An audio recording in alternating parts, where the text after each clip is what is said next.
प्यारे बच्चों, आज मैं आपको मानव भूगोल के 4 उपागम या अध्ययन विधियों के विषय में बताने जा रहा हूँ।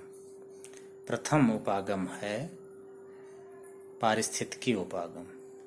इसके अंतर्गत धरातल पर किसी स्थान पर स्थित या रहने वाले मानव समुदाय और उसके पर्यावरण के मध्य संबंधों का अध्ययन किया जाता है।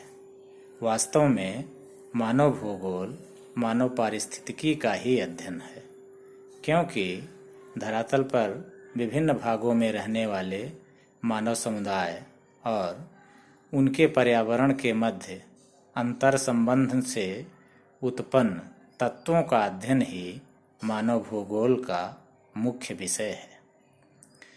इसी तरह मानव भूगोल का दूसरा उपागम है स्थानिक उपागम।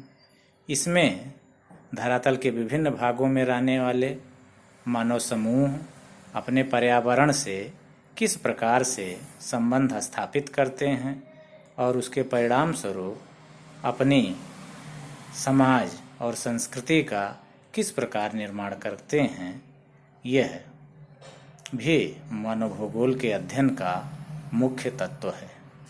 इसी तरह मानव भूगोल का तीसरा उपागम है आचार परक उपागम।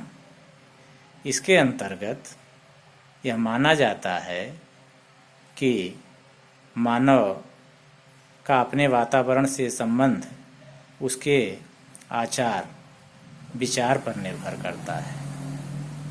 जैसे कि एक भौतिक मानव का अपने पर्यावरण से जो संबंध होता है वो अलग प्रकार का होता है, जबकि एक आदिम मानव समाज या जंगल में निवास करने वाले मानव समूह का अपने वातावरण के साथ जो संबंध होता है वह अलग प्रकार का होता है।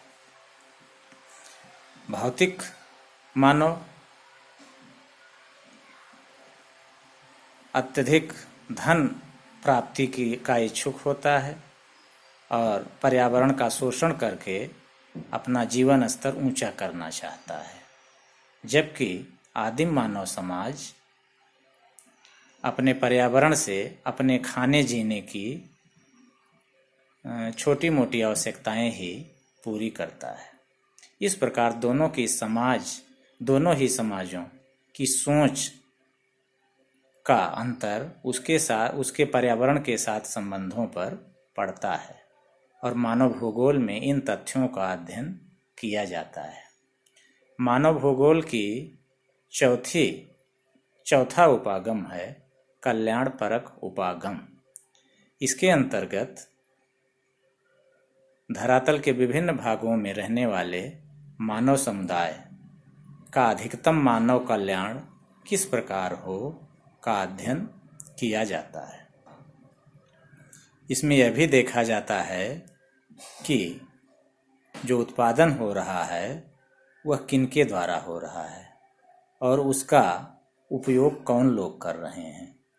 मानव भूगोल यह बताता है कि प्रकृति से प्राप्त संसाधन पर संपूर्ण मानव समाज का अधिकार है। सबको बराबरी का हिस्सा मिलना चाहिए। ये नहीं कि कोई अकेले ही सारा खा जाए।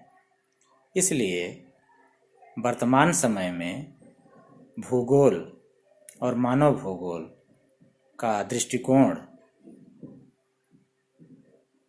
मानव कल्याणवादी हो गया है और इसीलिए भूगोल में कल्याणकारी उपागम का महत्व दिन प्रतिदिन बढ़ता जा रहा है।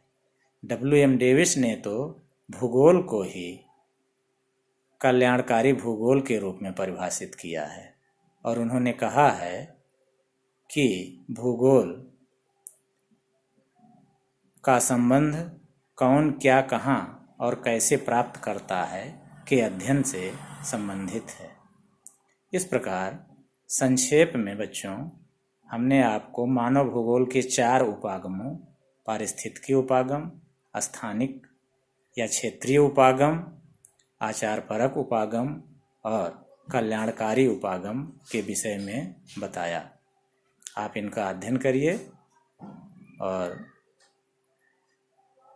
एक नोट्स भी तैयार करिए। Thank you.